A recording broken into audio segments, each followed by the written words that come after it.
Eto na nga mga chong, marami tayong PBA updates. Barangay Ginebra, focus na sa paparating na PBA playoffs. Justin Brownlee, good news, ginagawan na ng paraan ng Barangay Ginebra. Ito ngang si Justin Brownlee mga chong ay hindi pa rin nakakapaglaro sa Barangay Ginebra dahil sa doping issue na kanyang kinakaharap. Kaya naman, ito ngang si Tony Bishop, yung pansamantalang import ng kanilang koponan. Pero dahil nga sa hindi maganda yung ipinapakita nitong si Tony Bishop, ay gusto na nga ng Ginebra management na palitan ang nasabing import. Pero ayaw nga ni Coach Tim na magpalit ng import unless si Justin Brownlee ang maglalaro. Kaya naman, ayon nga sa ating mga trusted source, ay nagsimula na nga ang kumilos ang Ginebra management para tulungan at gawan ng paraan na mas mapabilis ang pagbabalik ditong si Justin Brownlee.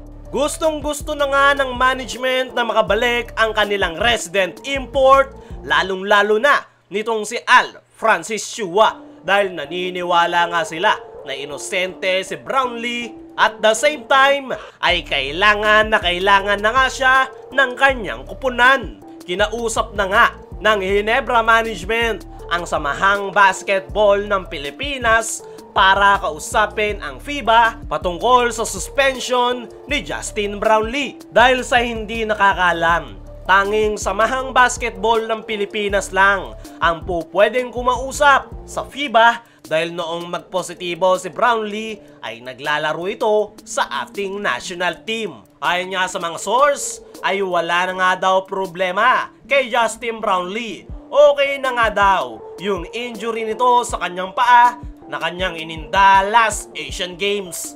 Tuloy-tuloy pa nga rin daw yung pagpapakondisyon ni Justin Brownlee kahit pa bawal itong mag-practice ng may kasama at puro individual workout lang ang kanyang ginagawa. Sa ngayon nga mga chong ay ang estimated at expected ng Ginebra management na makakabalik si Justin Brownlee sa kanilang kupunan ay sa darating na kalagitnaan ng January o February. At yan nga ang dahilan kung bakit hindi nagpapalit ng import ang Barangay Ginebra dahil inaantay pa nga nila na maging clear ang kanilang Barangay Ginebra resident import.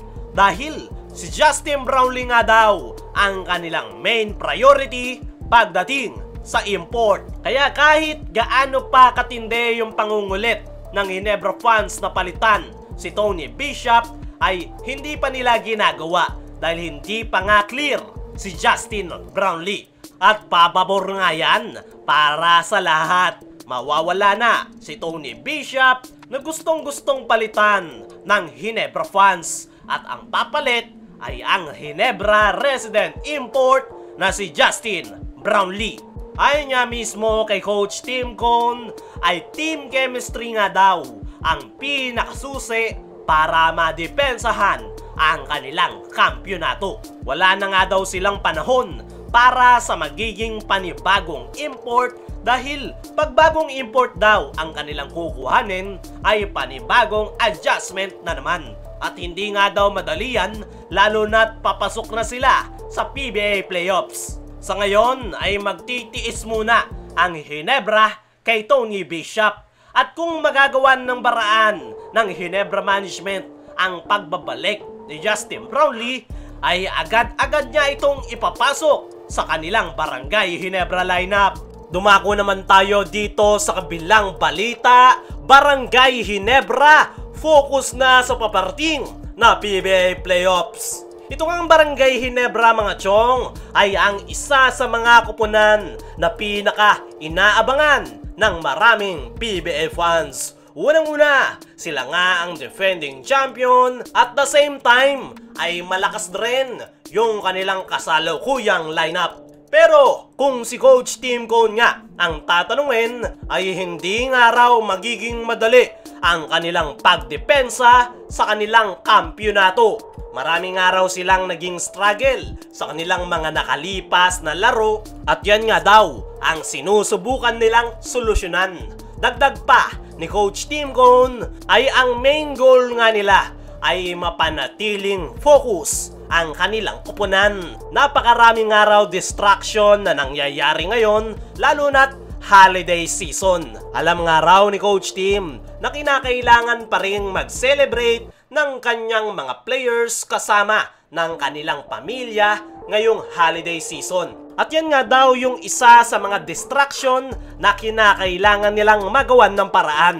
Pero nangako nga raw ang kanyang mga key players na mananatiling game shape pa rin at tuloy-tuloy ang pagpapakondisyon kahit nasa holiday break ngayon ang PBA. Napaka-importante nga daw ng kanilang mga upcoming games bago pumasok ng quarterfinals. Maaga nga ring babalik ang Ginebra players para sa kanilang team practice para i-ready ang kanilang laro at katawan sa paparating na quarterfinals. Para sa akin mga chong, ay focus ang isa sa pinaka-importante ngayon para sa kupunan ni Coach Tim Cone, lalo na't kailangan pa nilang ipanalo ang kanilang last 2 games para sa napaka-importanteng incentive sa quarterfinals na twice to beat advantage. At tignan na lang natin kung makukuha yan ng Barangay Ginebra.